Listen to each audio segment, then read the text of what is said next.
What's up, guys? Welcome back to WrapStyle episode. What we have here, we have the Audi A3.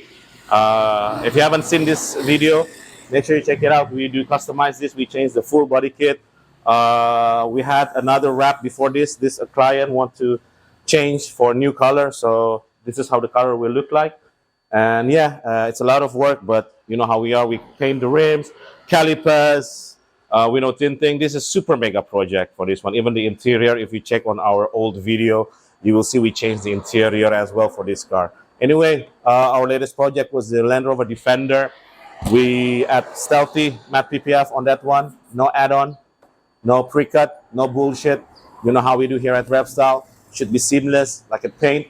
That also is mega project. We add 2 THOR exhaust on the Defender. Window tinting, night package. Crazy, a lot of things on that Defender. Check it out.